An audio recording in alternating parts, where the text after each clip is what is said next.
Hello students, this is परी सिंह। स्वागत है आप सभी का आपके अपने यूट्यूब चैनल स्टडी अड्डा 127 में। आज मैं आप लोगों के लिए जीव विज्ञान लेकर आई हूँ। जीव विज्ञान विषय को आज हम कवर अप करेंगे और ये जो क्लास है वो घटना चक्र पॉइंटर से कवर अप कर रही हूँ मैं। ये सभी जितनी भी क्लासेस को मैं कवर अप कर रही हूँ, जैसा कि मैं आप लोगों को पहले भी बता चुकी हूँ कि मैं ये सारी जितनी भी क्लासेस को कवर अप कर रही हूँ, ये जो क्लासेस होंगी ये आपके क्विक रिवीजन के लिए होंगी। जैसे कि कोई एग्ज़ाम आता है तो आप इनको जल्दी से जल्दी सभी सब्जेक्ट को रिवाइज कर सकें, इसलिए मैं ये क्लास लेके आई हूँ। आई होप आपको ये क्लासेस अच्छी लग रही होंगी। मैं इससे पहले भूगोल की क्लास और रसायन विज्ञान की क्लास भी अपलोड कर चुकी हूँ, आपको पसंद आ रहे होंगे। बाकी मैं इन क्लासेस के लिंक डिस्क्रिप्शन बॉक्स में दे दूँगी ताकि आप लोगों को कोई प्रॉब्लम ना हो। चलिए शुरू करते हैं आज की क्लास मेरे साथ, लेकिन उससे पहले मेरे चैनल को लाइक शेयर सब्सक्राइब करना बिल्कुल मत भूलिएगा। साथ में बेल आइकन को भी प्रेस कर लीजिए ताकि मेरी जितनी भी वीडियोज़ के आएँ उनकी नोटिफिकेशन आपको आसानी से मिल जाए। तो चलिए शुरू करते हैं जीव विज्ञान, जिसमें हम जीव विज्ञान की उप शाखाओं से शुरुआत करेंगे। देखते हैं पहला क्वेश्चन। जंतु विज्ञान यानी जूलॉजी में अध्ययन करता है। जूलॉजी में जिस चीज़ का अध्ययन होता है वो है जीवित व मृत जानवरों, यानी जीवित व मृत दोनों जानवरों का अध्ययन होता है जूलॉजी के अंतर्गत। पक्षी का जो अध्ययन होता है वो ऑर्निथोलॉजी होती है, मिथोलॉजी। वहीं वंशागति में जिस वंशागति के अध्ययन को जेनेटिक्स बोलते हैं। पर्यावरण को इकोलॉजी और जीवाश्म को पैलियोबायोलॉजी कहते हैं। फूलों के अध्ययन को हम एंथोलॉजी कहते हैं। कीटों के वैज्ञानिक अध्ययन को एंटोमोलॉजी कहते हैं। विषय जो जनसंख्या एवं मानव जाति के महत्वपूर्ण आंकड़ों के अध्ययन से संबंधित है, जनांकिकी कहते हैं। विभिन्न संस्कृतियों के वैज्ञानिक विवरण के तुलनात्मक अध्ययन को इथनोलॉजी कहते हैं। जैविक जगत में होने वाले कार्य, गुण व पद्धति के अध्ययन के इस ज्ञान को मशीनी जगत में उपयोग करने को बायोनिक्स कहते हैं। पैलियो वनस्पति के अंतर्गत जो अध्ययन किया जाता है वो पादप जीवाश्मों का यानी फॉसिल्स प्लांट्स का अध्ययन किया जाता है। रेशम कीट पालन को सेरीकल्चर कहते हैं। मधुमक्खी का उपयोग एपीकल्चर में होता है। खेती की बात करें, यहाँ सुमेलित करना है, यहाँ खेती दे रखी है, यहाँ खेती का नामकरण दे रखा है। फूलों की खेती को फ्लोरिकल्चर कहते हैं। फसलों की खेती को एग्रोनॉमी कहते हैं। सब्जियों की खेती को ओलेरीकल्चर कहते हैं। फलों की खेती को पोमोलॉजी और पिसिकल्चर मछली पालन को और हॉर्टिकल्चर फूलों को कहते हैं। स्टूडेंट्स, आपको अच्छे लग रहे होंगे ये फैक्ट, आई एम श्योर, क्योंकि ये जो फैक्ट्स मैं बोल रही हूँ, ये जो वन लाइनर क्वेश्चंस हैं या सुमेलित करने वाले क्वेश्चंस हैं, ये क्वेश्चंस एग्जाम्स में आते हैं। और ये जो जितनी भी अभी तक बोल चुकी हूँ, 5, 6, 7 जितने भी क्वेश्चन अभी तक बोले हैं, ये सारे रिपीटेड क्वेश्चन हैं और किसी ना किसी एग्जाम में आए हुए हैं। ये फ्लोरिकल्चर, ऑलरिकल्चर, सेरिकल्चर, एपीकल्चर, ये क्वेश्चन तो आपके एनटीपीसी के एग्जाम में भी जो पहले हो चुका है, 2016 में हुआ था, मे भी मुझे याद है, तो उस एग्ज़ाम में आए हुए हैं। चलिए आगे देखते हैं। लेक्सिकोग्राफी शब्दकोश का संकलन, फिलोलॉजी भाषा की संरचना एवं विकास तथा इतिहास का अध्ययन, आइकोनोग्राफी प्रतिमा चित्रकला का अध्ययन, विटिकल्चर के द्वारा उत्पादित होता है अंगूर, कीट संवर्धन है कीटों की वृद्धि करने का विज्ञान, वर्मी कल्चर में प्रयुक्त वर्म होता है अर्थवॉर्म। आगे देखते हैं। ज़ोरेंटोलॉजी संबंधित है वृद्धों के अध्ययन से। जेनेटिक्स का अध्ययन है आनुवांशिकता और विचरण का। यहाँ भी देखिए, आप देख सकते हैं जेनेटिक्स, यहाँ वंशागति जेनेटिक्स, ठीक है, ये रिपीटेड है। पेडोलॉजी संबंधित है मिट्टी के वैज्ञानिक अध्ययन से। अस्थियों का अध्ययन किया जाता है ऑस्टियोलॉजी के अंतर्गत। सर्पों के विषय में जानकारी प्राप्त करना कहलाता है सर्पेटोलॉजी। फिलाटेलिस्ट डाक टिकट जमा करता है। साइकोलॉजी मनोविज्ञान। Physiology pathology. बैक्टीरियोलॉजी में से बेमेल कौन सा है? साइकोलॉजी। हाइड्रोपोनिक्स क्या है? मृदा विहीन पादप संवर्धन। लिथोट्रिप्सी क्या है? गुर्दे की पथरी को किरणों द्वारा तोड़ना। आगे देखते हैं। जैव विकास पर सबसे पुराना जीव है नील हरित शैवाल। डार्विन द्वारा प्रस्तुत प्राकृतिक वर्णवाद आधारित है। Over production, struggle for existence and variation तथा सर्वाइवल ऑफ द फिटेस्ट पर।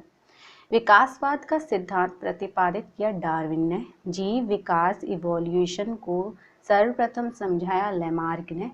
विकास के उत्परिवर्तन सिद्धांत का प्रतिपादन किया था ह्यूगो डी ब्रिज ने। सुमेलित करना है, विकास का सिद्धांत डार्विन ने दिया था। एक जीन एक एंजाइम की परिकल्पना वीडन और टेटम ने दी थी। ऑपरेशन अवधारणा जेकब और मेनोड। विकास का मुख्य कारक है प्राकृतिक वर्ण। जैव विकास के संदर्भ में सर्पों के अंगों का लोप होने को स्पष्ट किया जाता है अंगों का उपयोग तथा अनुपयोग किए जाने से। भारत की विशाल वन्य बिल्लियों के बारे में, वह जिसके बारे में कहा जाता है कि वे हाल ही में विलुप्त हो गई, चीता है। आधुनिक मनुष्य के हाल का पूर्वज है क्रो मैग्नोन मानुस। आर्कियोप्टेरिक्स जुरासिक युग का सर्वपुरातन पक्षी है। आगे देखते हैं, आर्कियोप्टेरिक्स योजक कड़ी है सरीसृप व पक्षी के बीच की। मैमथ पूर्वज हैं हाथी का। डायनासोर थे मेसोजोइक सरीसृप। डायनासोर रहे मेसोजोइक युग में।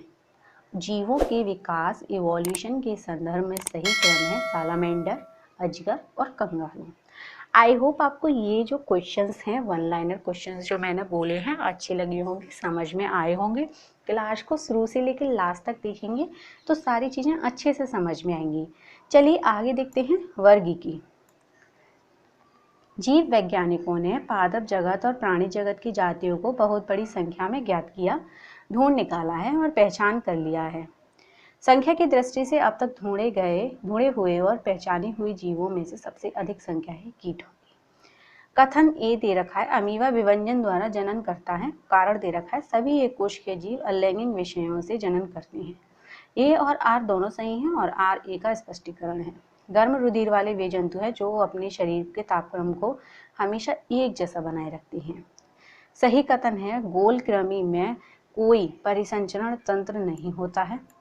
अस्थिल मछलियों में वाताशय आमतौर से विद्यमान होता है तथा उपास्थि सम मछलियों में निषेचन आंतरिक होता है। स्टार फिश या सर्व फिश या फिर पाइप फिश तथा गिटार फिश में से वह जो मछली नहीं है स्टार फिश है।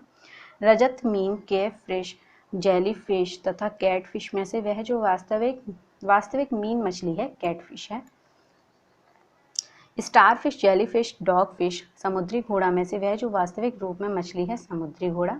सबसे बड़ा स्तनपायी है व्हेल मछली। व्हेल प्राणी है स्तनपायी वर्ग का। शार्क, स्क्विड, ऑक्टोपस तथा व्हेल में से स्तनपायी है whale. Finback whale, blue whale, sperm whale, humpback whale प्रजातियों में से दांत वाली व्हेलों में विशालतम है स्पर्म व्हेल।